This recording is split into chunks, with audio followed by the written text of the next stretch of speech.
We're back with another running video. Today is day 5,102 days in a row of our current running streak. We're going to hit, hopefully, we will hit 14 years next week.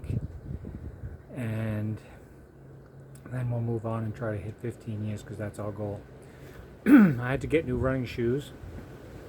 I've been having, sorry about the wind, I've been having some running pain in my patella and at the top of the knee.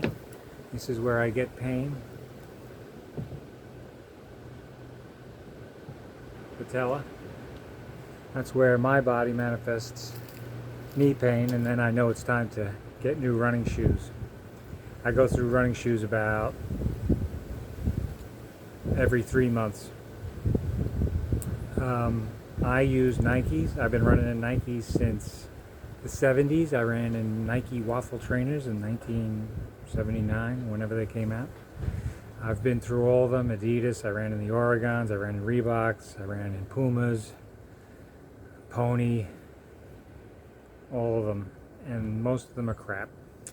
I recommend running in Nike or Asics, which I like also, but they wear out too quick in my opinion, and Saucony, which is a good shoe, although I haven't had much experience with them. The Nikes that I wear now are Nike Air Structure. I tried out the Hokas, but they're good, but not great, and they're very expensive, so they're, in my opinion, not worth it. You got to get good quality running shoes if you want to stay uninjured. So with my shoes, when they start to wear out, I order new ones, and sometimes it takes a little longer than 2 weeks because I get them delivered. I buy them on eBay. And a little trick you can do to extend the life of your running shoes is put gel inserts in. These are my running shoes, and I put little gel inserts, and these are Dr. Scholl's athletic inserts, and they'll give you an extra 2 weeks usually on your running shoes, extend the life. The trick with these is you don't cut them to the size of your foot, because as you can see, the running shoe has a curve to it, so you want to cut them smaller, about quarter of an inch, half an inch smaller than the insoles that come in your shoe. So take the insole out and measure up, and then cut this smaller, because if you don't, it'll go in the shoe, and because it's rounded, it'll go like this on the sides, and then your toe will be squished up against the wall, and then you'll get an injury. I know this because I did it, and I got an inflamed lateral plantar.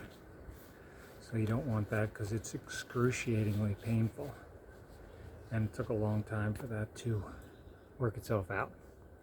So if you don't want to get injured, make sure you get good quality running shoes, change them often, make sure it has a good heel in it. You want a nice heel, you want it elevated, you don't want to put any pressure on your plantar to get plantar fasciitis, which a lot of people get.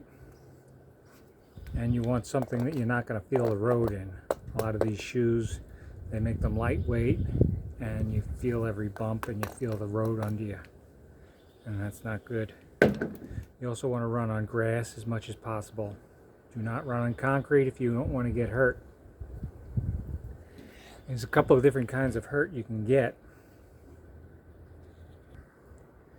You can get an injury hurt, where you tear something or you turn your ankle and it's all swollen, or you can get an inflammation, which is an irritation probably from overuse, or you can get soreness. Soreness is your own fault. If you're ever sore, it means that you did something wrong. You should never be sore. If your muscles are sore, it means you overworked them, or you did something that they're not used to doing, you didn't work up to it. So in any event, it's your own fault. You've done damage to the muscle, and the soreness is the micro tears in the muscle that have to heal. So don't do anything on it. Just rest it until it gets better, and then don't do it again. So if you go out there on your first day and you decide you're going to do lunges, and then the next day you're all sore, it's your own fault. Don't do lunges, by the way. Those are stupid, worthless. So the injuries that you're probably going to get running would be shin splints, which you would get in this area right here. Right along here. Or you might get hip pain or knee pain, which can pretty much come anywhere, like anywhere in the vicinity around here you get knee pain. Those are the main places where you get injured, if it's going to be a regular injury. So if you have good shoes and you change them often, you probably won't have any of those problems. But if you do get a problem, like I've been having trouble with my knee, and sometimes I'm not thinking and I start to favor it, which is where you would try to cushion the blow or change your running form so that you don't land as hard on it because it's painful.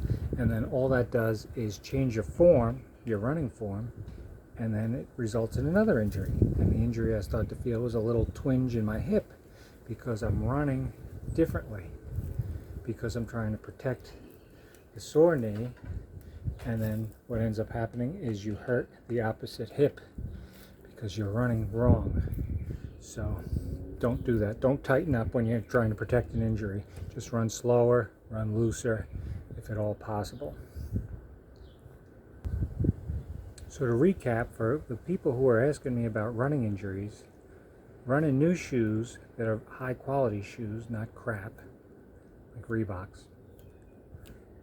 Run loose, run on soft surface, and don't do anything that your body isn't used to. Work up to it, and then you'll be fine. You won't have any running injuries. I'll see you on the next one.